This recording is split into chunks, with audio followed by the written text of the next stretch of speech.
Hoje eu quero dar continuidade então ao final do capítulo 3. Primeiro domingo nós olhamos para a ideia do Correlete, do pregador, do Eclesiastes, dizendo sobre essa angústia de vivermos num tempo comum, com ocasiões específicas, na certeza de que Deus tem um tempo determinado para todas as coisas na nossa vida. No domingo passado, o pastor Rafael falou sobre como nós vivemos nesse tempo, nesses tempos comuns onde a gente vive e morre, mas que no meio desses tempos comuns coisas acontecem. A gente vive com os olhos na eternidade, com a perspectiva da eternidade, olhando não pela perspectiva de baixo do sol, mas acima do sol, onde esse Deus que nós cantamos reina, e reina de forma soberana e gloriosa. Hoje, então, nós vamos continuar a partir do versículo 16 do capítulo 3, e a gente vai iniciar o capítulo 4. A gente vai até o versículo de número 3 do capítulo 4. Eu quero te convidar a abrir sua Bíblia, segura na minha mão, e vamos juntos. Tá bom? Yuri, você pode dar um pouquinho só de aqui para mim? Vamos lá, irmãos. Versículo 16 do capítulo 3. Descobri também que debaixo do sol, no lugar da justiça, havia impiedade. No lugar da retidão, ainda mais impiedade. Fiquei pensando, o justo e o ímpio, Deus julgará ambos, pois há um tempo para todo propósito, um tempo para tudo o que acontece. Também pensei mais um pouco. Deus prova os homens para que eles vejam que são como os animais. O destino do homem é o mesmo do animal. O mesmo destino os aguarda. Assim como um morre, também morre o outro. Todos têm o mesmo fôlego de vida. O homem não tem vantagem alguma sobre o animal. Nada faz sentido. Todos vão para o mesmo lugar. Vieram todos do pó e ao pó todos retornarão. Quem pode dizer se o fôlego do homem sobe às alturas e se o fôlego do animal desce para a terra? Por isso eu concluí que não há nada melhor para o homem do que desfrutar do seu trabalho, porque esta é a sua recompensa. Pois quem poderá fazê-lo ver o que acontecerá depois de morto? Versículo 1 do capítulo 4. De novo olhei e vi toda a opressão que ocorre debaixo do sol. Vi as lágrimas dos oprimidos, mas não há quem os console. O poder está do lado dos seus opressores, e não há quem os console. Por isso, considerei os mortos mais felizes do que os vivos, pois estes ainda têm que viver. No entanto, melhor do que ambos é aquele que ainda não nasceu, que não viu o mal, que se fez debaixo do sol. E esta é a palavra de Deus. Curve a sua cabeça, eu quero orar com você. Deus bendito, obrigado por tua palavra, inspirada, autoritativa, inerrante. Obrigado porque é por meio dela que o Senhor nos ajuda a vivermos nesse mundo caído, empoeirado, a realidade da vida ordinária sob a perspectiva da eternidade.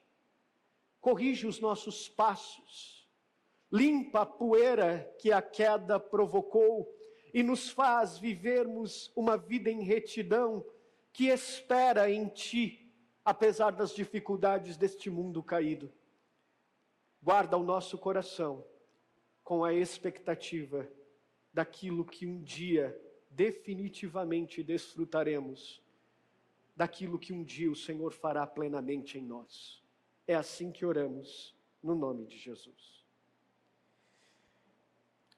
Não sei se você sabe, mas eu e Thaís, quando começamos o processo de plantação da igreja em Santo André, da Urbana Santo André, nossa igreja mãe, nós morávamos aqui em Guarulhos, mas nós nos mudamos daqui. Nós morávamos num apartamento, bonitinho, todo arrumadinho, todo legalzinho, 47 metros quadrados, de muita beleza. Tudo era simples, fácil de arrumar. Qualquer coisinha que saía fora do lugar era muito simples de ajeitar. Poeiras eram fáceis de serem identificadas, sujeiras eram simples de ser limpas. Nós nos mudamos para a cidade de Santo André e fomos morar numa casa. E aí eu gostei desse negócio de morar em casa, né? Porque elas são maiores, são grandes, a gente tem espaço, dá para receber pessoas. Eu adoro receber pessoas em casa, então isso foi muito legal, essa experiência foi muito legal. Quando começou o processo de plantação da igreja aqui em Guarulhos, nós decidimos então participar ativamente desse projeto, nós alugamos uma casa aqui. Não alugou apartamento, a gente falou, vamos alugar o quê? Uma casa, para receber os irmãos do grupo base, receber as pessoas. E recebemos as pessoas, foi muito legal. Mas tudo em casa é mais difícil. Tudo em casa é o dobro. E aí Deus nos abençoou nesse processo, nós conseguimos vender nosso imóvel em São Bernardo, que nós tínhamos ido para lá, e compramos uma casa. Não compramos um apartamento. Apartamento é mais fácil, mas o que nós compramos? Uma casa. A gente queria espaço. Clarinha estava dizendo que quer um cachorro, já contei para vocês, estou nessa angústia do cachorro ainda, estou orando. Então a gente queria espaço para as coisas. Só que, irmãos, casa é difícil. Todo canto que a gente olha está sujo. A gente acabou de limpar, mas quando a gente volta, cadê a limpeza que eu acabei de fazer aqui, gente? Está tudo sujo de novo. É uma poeira que a gente não sabe de onde vem. É um pó que vai se impregnando nos móveis, vai se impregnando nas cortinas, é nas paredes, onde você passa o dedo. Aí eu vou trabalhar, a Thaís está com as crianças em casa, quando eu chego, eu vejo aquele pó, ela fala assim, não olha para mim, né? Não vai achando que eu estou sem fazer nada aqui em casa não, porque tem 2 anões correndo por aqui, disfarçados de crianças, né? Eles estão disfarçados de criança. E aí você tinha uma vez por semana que você contratava uma pessoa para ir limpar. Agora, às vezes precisa de 2, porque não dá conta. É muita sujeira que vai aparecendo. E aí você fala assim, gente, será que eu fiz a escolha certa? Como é que esse pó chega aqui? Esse pó vai dominando todas as coisas, todos os lugares. Aonde você chega tem pó. Você abre o guarda-roupa, poeira. A nossa realidade de vida também é assim. Vocês já pararam para pensar nisso? Tem uma poeira que vai entrando nos cômodos da nossa vida, em todas as esferas dela, que a gente não sabe de onde vem, não sabe por que chegou, mas a gente acabou de limpar, de fazer tudo certinho, e de repente a gente olha e está tudo empoeirado novamente. Por exemplo, aquelas orações de final de ano que a gente faz para Deus, né? Aquelas famosas orações, no ano que vem, a gente faz as promessas, eu vou fazer academia, no ano que vem eu vou emagrecer, no ano que vem eu vou fazer uma pós-graduação. Mas também tem aquelas que envolvem nossa relação com Deus.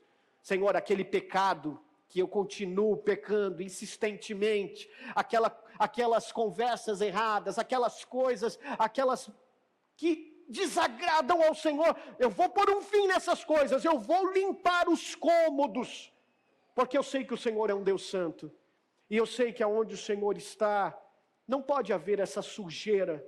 Mas aí começa o primeiro mês, o segundo mês, e aonde a gente está de novo? Naqueles cômodos empoeirados. Os projetos que a gente faz não dá certo, a gente começa, paga 1 ano de academia, vai 1 semana, mas está tudo bem, é sobre isso, a gente vai tentando. Mas também tem aqueles pecados de estimação, como a gente já falou aqui, que insistem em permanecer empoeirando a nossa vida, as prateleiras dos cômodos do nosso coração, da nossa relação com Deus. Nós vivemos em um mundo empoeirado, não só da perspectiva do pecado, mas das coisas difíceis que acontecem na nossa vida. A gente sai para trabalhar ou para resolver uma situação e toma uma fechada e quase bate o carro.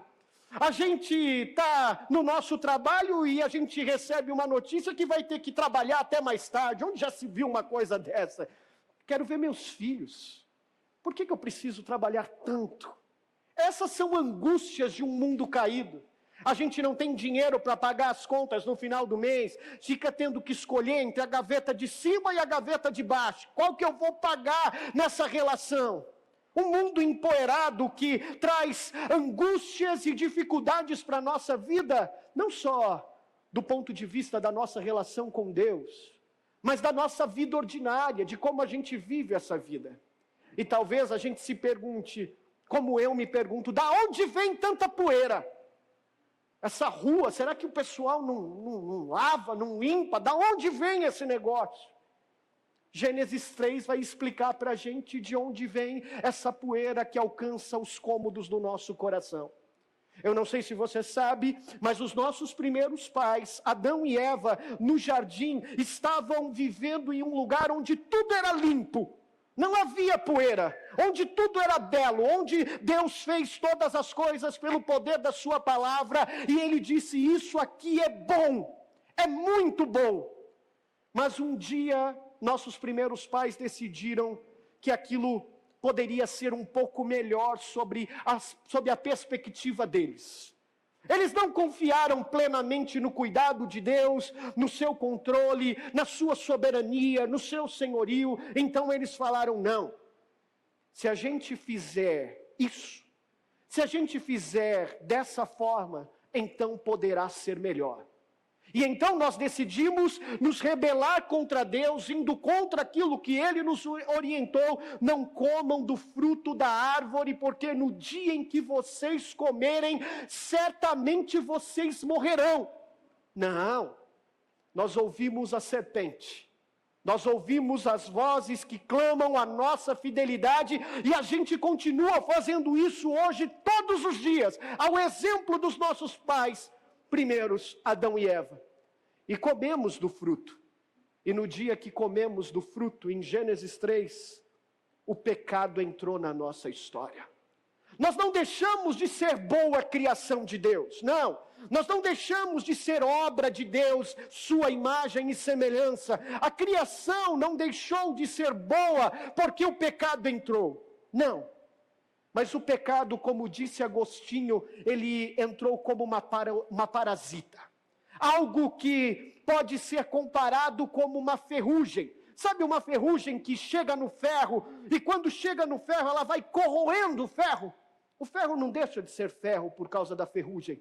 Mas a ferrugem vai deteriorando a sua forma, vai corrompendo quem ele é. O pecado, quando entrou na minha e na sua história, quando entrou na história da humanidade, ele veio como uma parasita, ou como eu estou propondo para você essa manhã, como uma poeira que vai sujando todos os lugares. Todos aqueles que estavam limpos, aquele que Deus fez, que tudo é bom, ele vai impregnando nas paredes, vai impregnando nas cortinas, nos cômodos, nas roupas, e vai deteriorando aquilo que é bom. De onde vem essa poeira, esse pó que consome a nossa vida, esse mundo empoeirado? Vem da queda. Vem porque um dia eu e você, nos nossos pais, decidimos que aquilo que era bom, não era tão bom sob a nossa perspectiva. Deus fez tudo formoso, mas a poeira da queda, ela entrou na nossa história e impregnou, sujando tudo aquilo que Deus fez. Isso é exatamente o que o Eclesiastes, o pregador, está trabalhando nesse tema que nós lemos. Sobre essa poeira do pecado que invadiu a nossa história e impregnou todas as coisas. E ele vai nos falar sobre essa poeira, sobre algumas perspectivas que eu quero compartilhar com você. A primeira delas está no versículo de número 16. Fica com a sua Bíblia aberta para a gente acompanhar junto.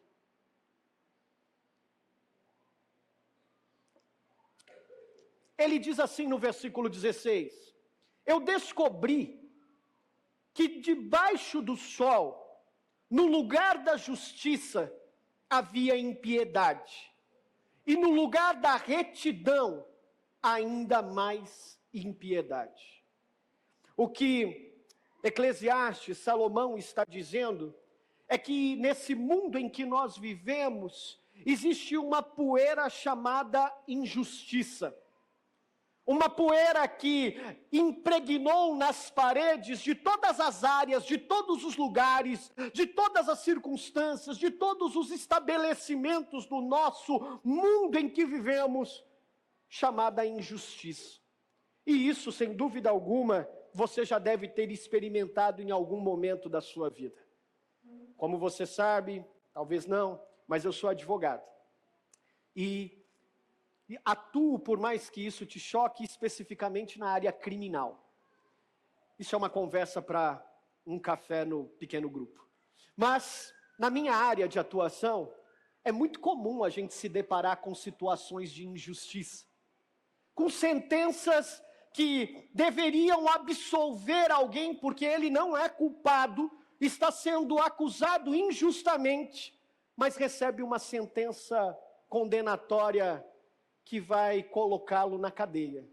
Você já deve ter visto nas redes sociais, depois de alguns anos, descobre-se que aquele homem que ficou anos preso, ele não era o culpado, não foi ele que cometeu esse crime. E ele perdeu parte da sua vida, não viu seus filhos crescerem, não sentou no Natal com a sua família, não pôde participar dos aniversários, não participou das coisas bonitas do mundo, porque estava preso injustamente.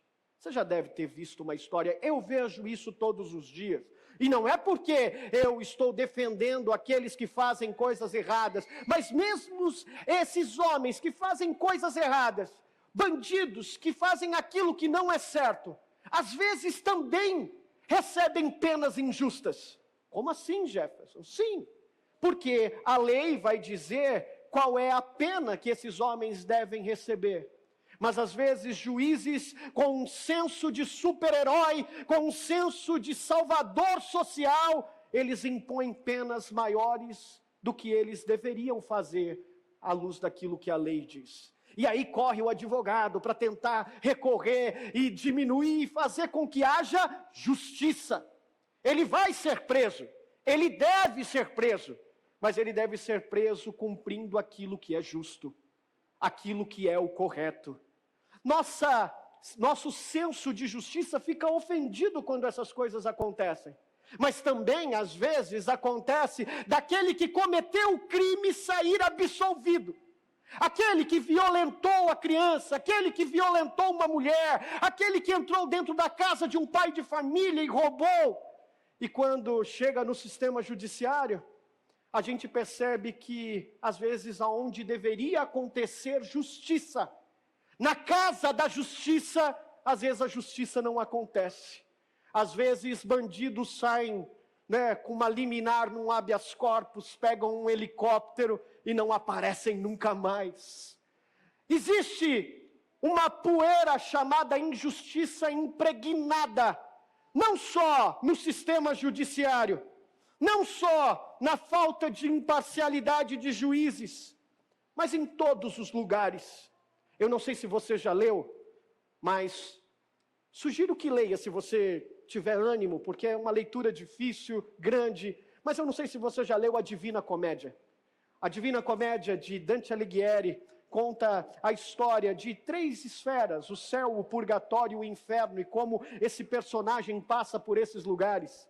E em um dos lugares, quando ele está passando, ele olha para a realidade das coisas, ele olha para o que está acontecendo, e ele fala assim, não existem leis para que esses homens sigam, não existem leis para que eles cumpram. E aí a resposta para ele diz assim, há leis, mas não há quem as siga, não há quem leve a sério essas coisas. A gente já experimentou esse sentimento, né? Quando a gente, nas áreas da nossa vida, por exemplo, olha para um homem que tem um carrão, uma Porsche, e de repente ele decide, porque ele tem dinheiro, ele tem um carrão, acelerar para cima de um motoqueiro e lançar o carro em cima dele e matar aquele homem. Porque o que é a vida, não é mesmo? Não, justiça é o meu retrovisor, né? Já pensou?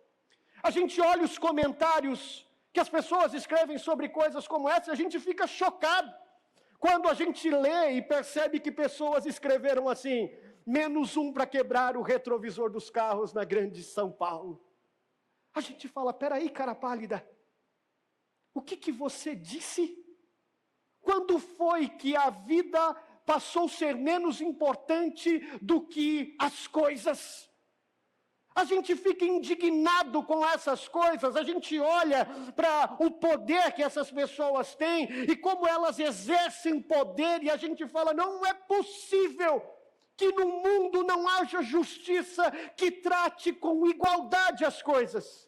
Às vezes na escola, quando a gente na faculdade toma uma nota com um professor que está perseguindo a gente. Eu tinha uma professora em direito tributário. Direito tributário não é um negócio de Deus, irmãos, é um negócio legal. E aí eu cheguei no último semestre, eu precisava de 20 pontos para passar na matéria dela. Eu cheguei com 19,9. E aí eu fui clamar por misericórdia. Cheguei nela e falei, professora, 19,9, eu sei que não é 20, mas olha, é 19,9. Na sua matéria, isso é para glorificar de pé, né? Ela falou assim, pois é, você não alcançou 20 pontos, não é? Vai fazer exame. Quanto que eu preciso tirar no exame, professora? 5. Eu falei, professora, mas eu preciso de 1/10. Ela, não, você não alcançou 1/10. Você vai precisar tirar 5. Não é justo, não é possível que a gente olhe para as coisas e as pessoas não possam ter misericórdia de nós. Não vejam o nosso esforço, não vejam como é difícil e elas não ajam com misericórdia. Talvez você viu aquela esportista na Olimpíada que depois de praticar o seu esporte olímpico, eu nem sabia que aquele esporte era olímpico, mas ela tirou uma nota 0. Uma australiana que depois de fazer lá a sua prática esportiva, o break, ela nota 0. E aí ficou indignada, depois de tanto esforço, como eu posso receber uma nota 0? Mas tem uma série de injustiças, por exemplo, talvez a gente fique com esse senso de injustiça porque o Palmeiras não tem um título mundial, mas essas coisas acontecem. Piada de pastor, né, irmãos? Mas talvez seja porque o sistema de saúde do nosso país é falho. Pessoas morreram porque precisaram de oxigênio e não tinham oxigênio. Talvez você precisa de um medicamento que o SUS não pode te oferecer e você precisa lutar para que, entrando com uma ação contra o governo, para que você possa conseguir um medicamento.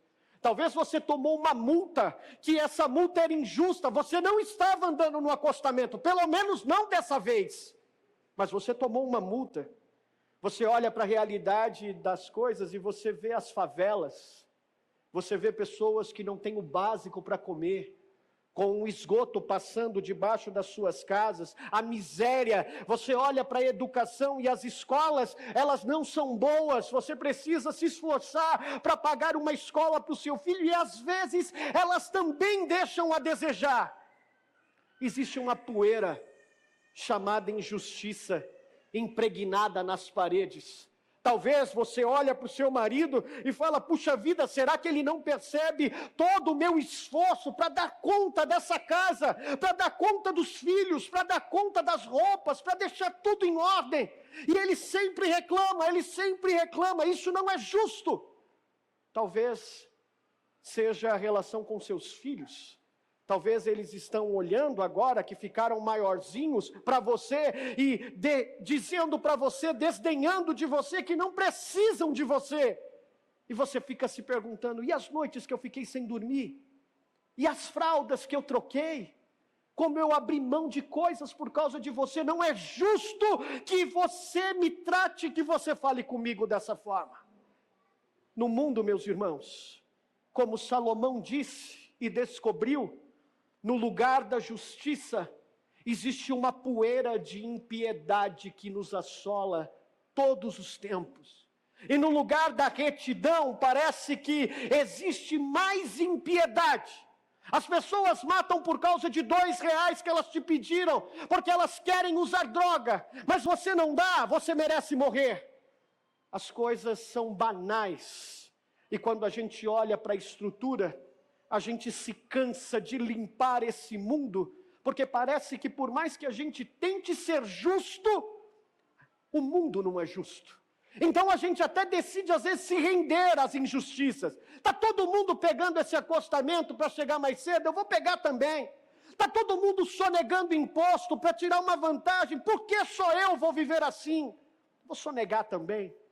A gente não enxerga a justiça nas coisas, e ao invés de lutar por ela, mesmo sendo uma agulha no palheiro, o que a gente faz é se render aos modelos de injustiça. Mas Salomão não para por aí. Existe uma outra poeira. Dá uma olhadinha no capítulo 4 e no versículo 1. De novo olhei, e o que eu vi foi opressão. Uma opressão que ocorre debaixo do sol. Eu vi as lágrimas dos oprimidos, mas não há quem os console. O poder está do lado dos seus opressores, e não há quem os console.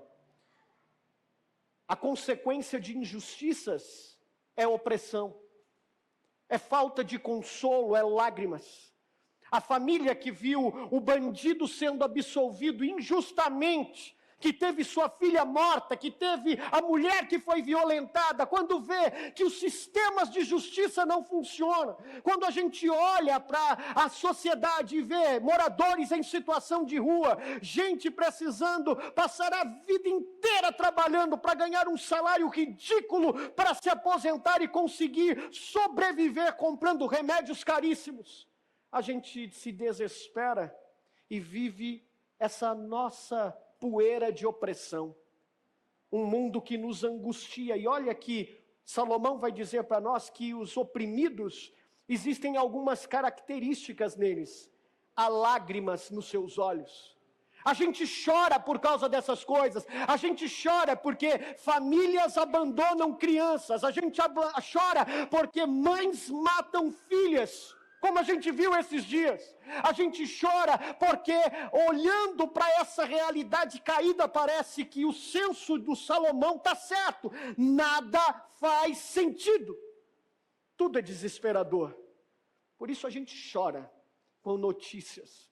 A gente chora diante dessas realidades. Mas há uma outra coisa que ele diz, olha, não é só lágrimas, é falta de consolo. Mas não há quem nos console. A gente não tem apoio. A gente não tem ninguém por nós. Sabe aquela frase que a gente ouve no Chapolin Colorado, dizendo, e agora quem poderá nos socorrer? Pois é, não tem chapolins colorados nesse mundo caído. Pessoas que nos socorrem das nossas angústias. Pessoas que nos socorrem no final do mês, quando a gente não vai conseguir pagar o plano de saúde. E a gente percebe que vai precisar dele, e agora como a gente vai fazer? A gente não é consolado quando uma chuva destrói uma cidade inteira, quando famílias perdem tudo, e elas desesperadas não sabem como vão viver o dia de amanhã. Tem lágrimas, tem falta de consolo no mundo empoeirado, onde a justiça não é a razão para que eu e você vivamos. E mais do que isso, além de lágrimas e de falta de consolo, parece que o poder está do lado dos seus opressores. Ou seja, existe uma estrutura que ela já se viciou na ideia de que a gente tem que favorecer os mais fortes, não os mais fracos. Mas os fortes merecem nossa atenção. Não é incomum a gente ver o favoritismo dos governantes com seus familiares, o nepotismo trazendo eles para trabalhar perto deles, não porque são bons, não porque são tecnicamente melhores, mas porque você sabe, né? A gente tem que ajudar a família.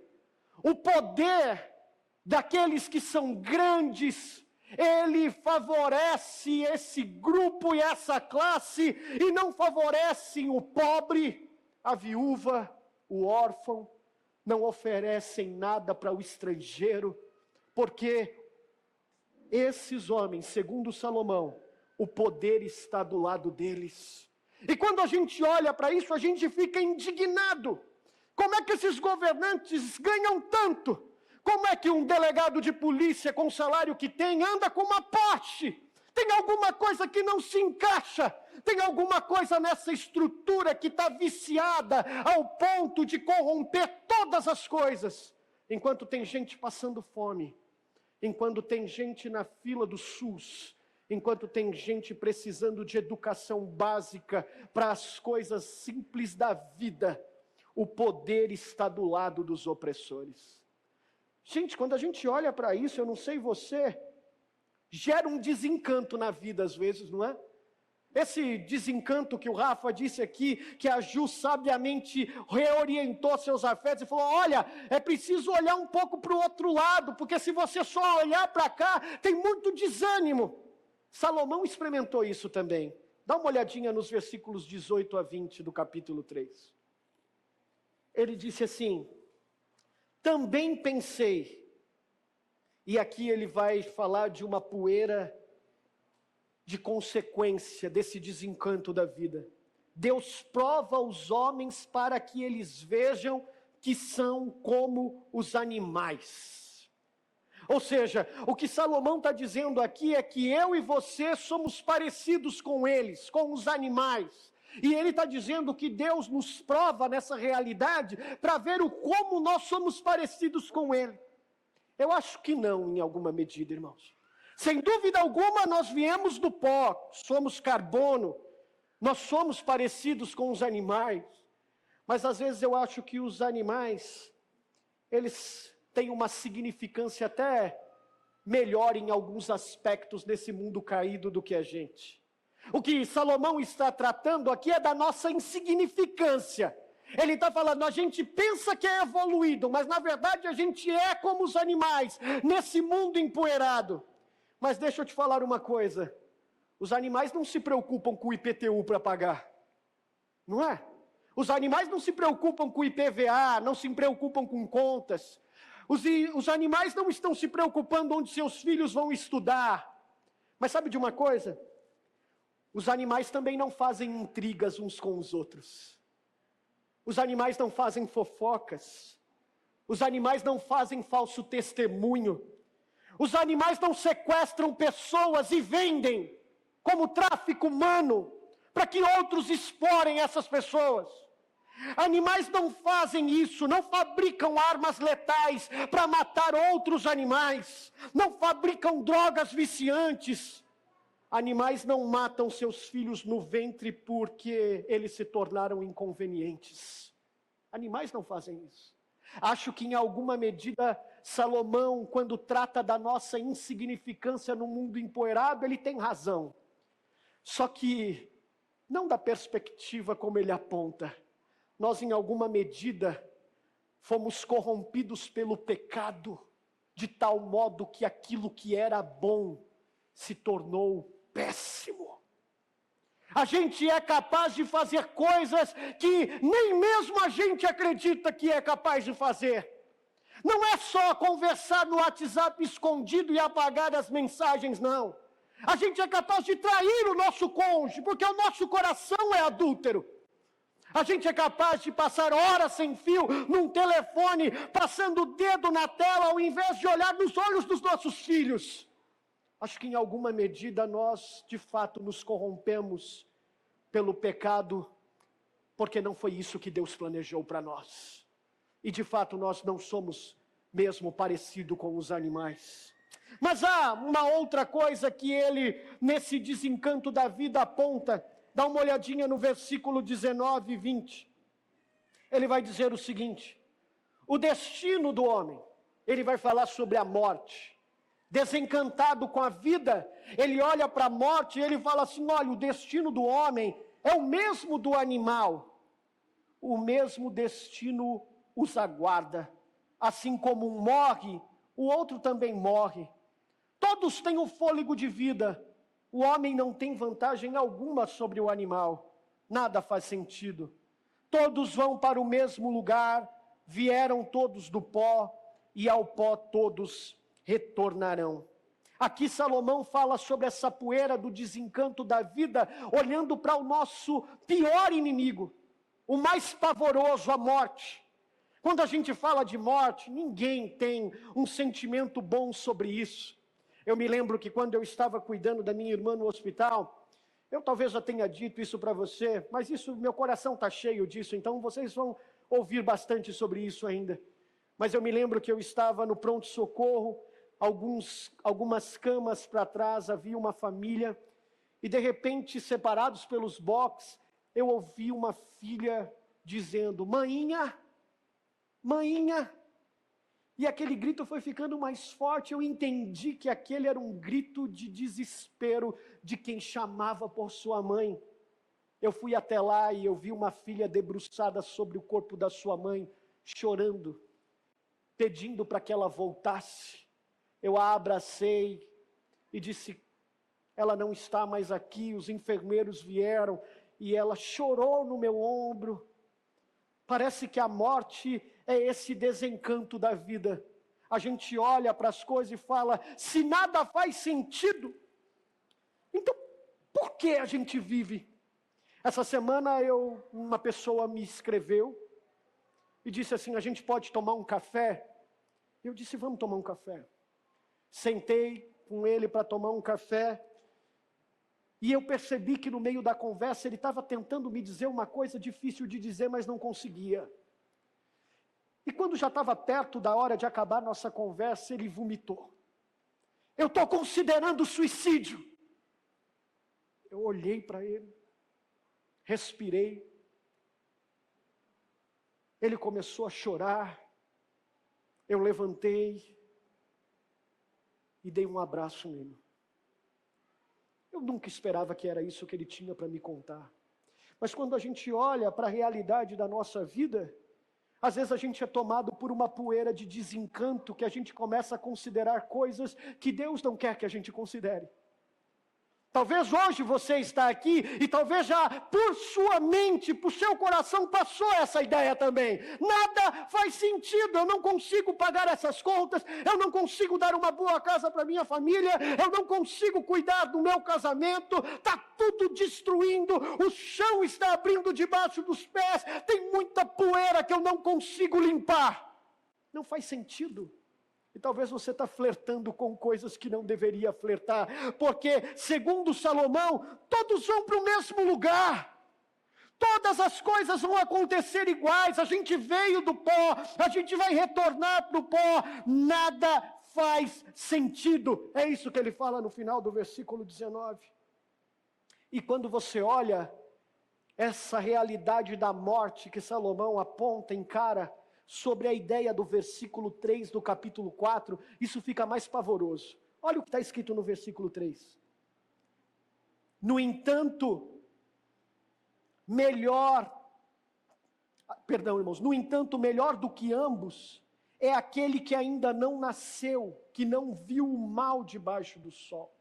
E ele está olhando para o futuro, quando ele fala sobre aqueles que não nasceram, porque dá uma olhadinha no versículo 2, ele está dizendo assim, ó, por isso, por causa de toda essa poeira, por causa de todas essas injustiças, por causa de todas essas coisas, opressões que a gente vive, por isso eu considerei os mortos mais felizes do que os vivos, porque eles não têm mais que viver, então é melhor morrer. E aí então é melhor ainda nem nascer, aqueles que nem nasceram, um desencanto não só pelo tempo presente, mas um desencanto pelo futuro das coisas. Talvez você olhe para a sua vida e o que você só está enxergando são linhas injustas. Talvez você olhou para as tragédias que aconteceram e você já considerou que Deus é injusto com você. Porque onde já se viu eu passar por uma coisa dessa? Por que Deus permitiu que isso acontecesse na minha vida? Por que o mal prevalece sobre aqueles que são filhos de Deus? Eu te entendo, irmão, às vezes eu me pergunto a mesma coisa. Mas deixa eu olhar para você para a parte final da conclusão de Salomão. Porque se por um lado há injustiças, há uma poeira impregnada que nos faz desencantar por conta da injustiça e das opressões desse mundo, Salomão não termina essa história assim. Dá uma olhadinha no versículo 17. Ele diz sobre a transformação dessa poeira em glória. A pergunta que a gente tem que fazer, a grande questão aqui, é como a gente reconcilia num mundo caído e empoeirado, como é que a gente reconcilia a presença soberana de Deus na história, regendo todas as coisas? Como apesar do caos, como apesar da poeira, de todo esse tormento, como a gente continua crendo que Deus reina soberano sobre todas as coisas? Então Salomão olha para o versículo 17 e vai nos ajudar a transformar esse pó em glória. Dá uma olhadinha no versículo 17. O justo, eu fiquei pensando, o justo e o ímpio, Deus julgará a ambos, pois há um tempo para todo propósito, um tempo para tudo aquilo que acontece. O que Salomão está fazendo é se lembrar. Lembra que no capítulo de número 3, nós começamos essa série falando sobre um tempo determinado para todas as coisas?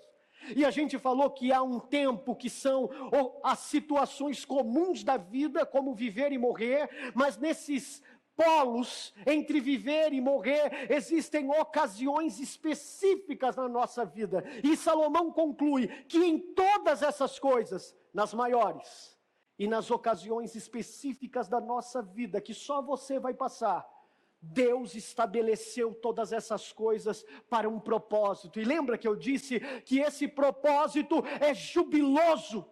E o Rafael, no domingo passado, disse que esse propósito, além de jubiloso, ele tem um objetivo de moldar Cristo em você. Pois muito bem, Salomão volta aqui, ele diz novamente, há um tempo para todo propósito e um tempo para tudo que acontece. Então o que ele está dizendo? Se existe tempo para injustiça, se existe um tempo para opressão, se existe um tempo na nossa vida para as lágrimas, para a falta de consolo, existe um tempo também em que essas coisas vão acabar. Não é para sempre. Se existe um tempo para que a gente sofra, se angustie nesse mundo empoeirado, há um tempo em que Deus julgará tanto o justo como o ímpio, nada foge do seu controle. Olha o versículo 17. O justo e o ímpio, Deus julgará a ambos. O que Salomão está dizendo para mim e para você é: se acalme. Não se desespere por causa das injustiças da vida.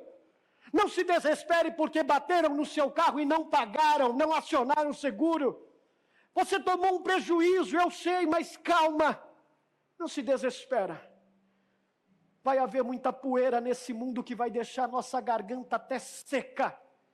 Que a gente não vai conseguir engolir as coisas, porque a garganta está tão seca de tanta opressão. Parece que nada dá certo, mas a resposta para você, como Deus reconcilia nesse mundo caído todas as coisas, plantando em nós a eternidade. Como Rafael disse domingo passado, Deus plantou nos nossos corações a semente da eternidade. O que significa isso, Jefferson? Significa que debaixo do sol, nesse mundo, tudo será empoeirado. Mas Deus nos convida a olhar acima do sol, onde não há a poeira do pecado, mas há um Deus santo e soberano, sentado no trono do universo, estabelecendo todas as coisas na nossa vida, quer sejam boas, quer sejam ruins, porque todas elas, ao final, vão glorificar o seu nome através da sua vida.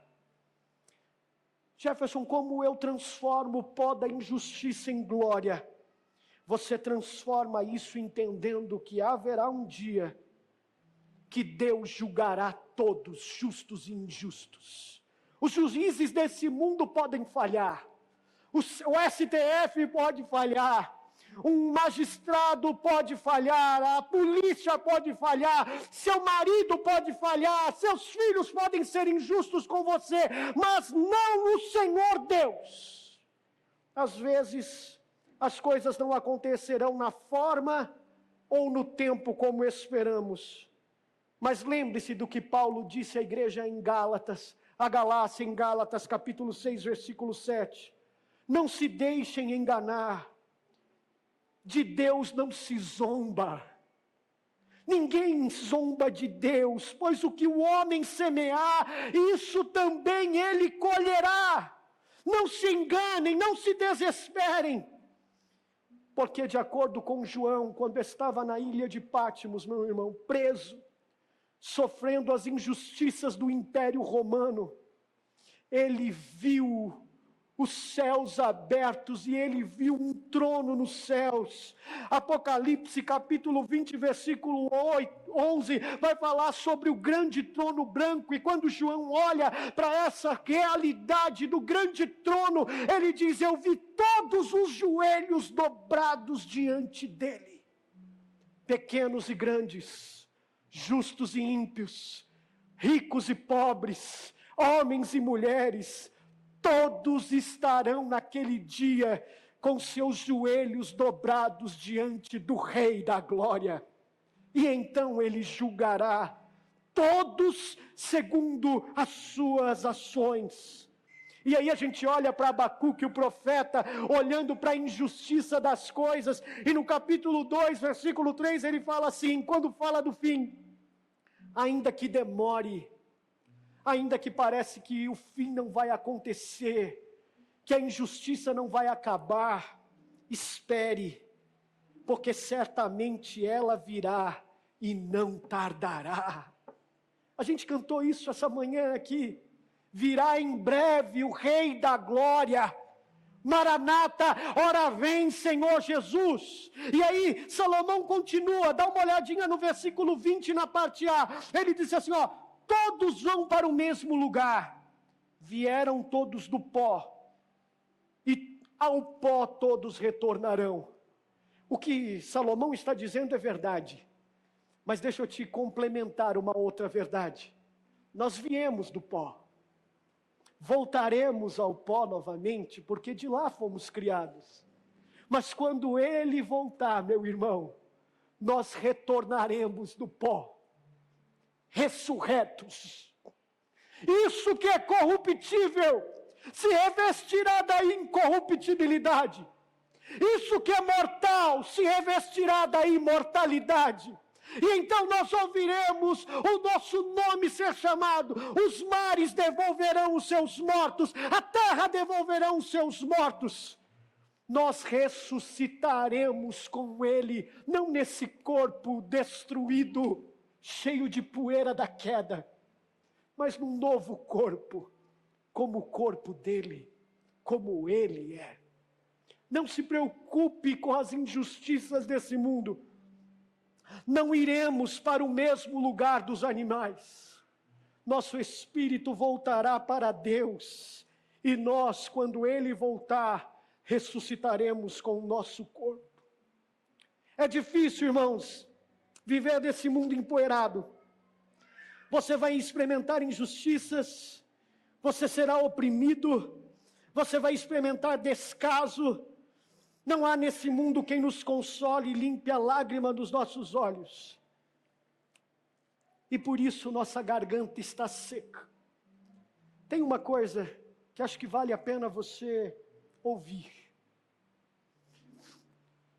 Quando Deus formou o homem, Gênesis capítulo 2, existe aquele texto que diz que Deus soprou sobre ele, sobre as suas narinas, o fôlego de vida e o fez homem, ser vivente.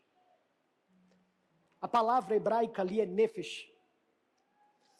E essa palavra tem uma tradução melhor, porque o seu sentido, nefesh, quando fez o Senhor soprar sobre o homem e o fez alma vivente, nefesh tem a ver com gutural.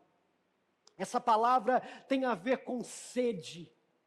O que o texto quer dizer para nós, o que o autor quer dizer para nós, é que Deus nos fez seres, quando soprou sobre as nossas narinas, sedentos de Deus. É isso que o texto quer dizer. E quando Ele soprou em nós, Ele nos fez néfestes viventes, homens e mulheres sedentos de Deus. É por isso que Ele plantou a semente da eternidade no nosso coração. Porque, como Pascal disse, existe um buraco dentro de mim que é do tamanho de Deus, nada dessa vida pode preenchê-lo. É por isso que o salmista Davi disse: assim como a corça clama por águas, eu clamo por ti, eu tenho sede de ti. Talvez nesse mundo empoeirado, sua garganta está seca também. E você tem uma sede que não é só por causa das injustiças. Você é sedento de Deus, meu irmão, porque Deus te fez sedento dele. Mas sabe como Deus reconcilia isso? Ele reconcilia isso como ele diz em Apocalipse 21:6. Disse-me ainda, está feito. Eu sou o Alfa e o Ômega. Eu sei como a história começa e como ela termina. Quem tiver sede, eu darei de beber gratuitamente da água da vida, porque eu sou a água que pode saciar a tua sede nesse mundo empoeirado. Naquele grande dia, quando Ele voltar, a sede que temos será saciada. Descanse, a eternidade é diferente desse mundo caído. Descanse, a eternidade tem justiça. Descanse. Na eternidade o câncer não será uma realidade. Descanse, a paralisia não será uma realidade. Deus enxugará dos nossos olhos todas as lágrimas que nesse mundo injusto não são secadas. Deus nos consolará, porque, como disse Ele mesmo no Sermão do Monte, bem-aventurados são aqueles que têm sede e fome de justiça, pois eles serão satisfeitos. Bem-aventurados são os que choram, porque eles serão consolados. Esse mundo ninguém vai enxugar suas lágrimas, mas Ele vai. Quando Ele voltar, Ele enxugará dos nossos olhos todas as lágrimas. Se você quer descansar essa manhã, na certeza de um Deus que sofreu todas as injustiças, para que você pudesse um dia experimentar da justiça que o Filho de Deus proporcionou para nós, levando homens impuros e pecadores diante de um Deus justo, e reconciliando consigo todas as coisas. Se eu e você podemos hoje descansar, é porque Ele nos declarou justos diante de Deus. Se você quer experimentar isso apesar de um mundo caído, e ter esperança no meio do caos, disso que você está vivendo e que talvez não vai terminar ainda, mas terminará quando Ele voltar, com certeza. Eu te convido a curvar sua cabeça e derramar sobre Ele as suas ansiedades. Obrigado, Senhor. Obrigado porque não é sobre nós. Obrigado porque, apesar das linhas escuras e difíceis desse mundo empoeirado, eu e meus irmãos podemos desfrutar da certeza de que o Senhor colocará um fim em todas as coisas. Os homens podem não colocar, as estruturas desse mundo podem falhar, o Senhor não. Todas as coisas, quer boas ou ruins, elas convergem a fim de que o seu nome seja glorificado. Cuida desses irmãos que estão sofrendo hoje injustiças. Cuida desses irmãos que estão chorando e que não há quem os console. Cuida desses irmãos que estão desesperançados com a vida e talvez estão considerando coisas que o Senhor não quer que eles considerem. plantou no coração deles a eternidade, para que eles olhem acima desse sol e descansem na certeza que um dia, Maranata, o Senhor virá, e quando o Senhor vier, o Senhor trará ordem ao caos. Não haverá mais choro, não haverá mais lágrimas, não haverá mais desesperos, porque o Senhor reinará para todo o sempre conosco e eternamente. Te entregamos nossas vidas no nome do teu Filho Jesus. Amém.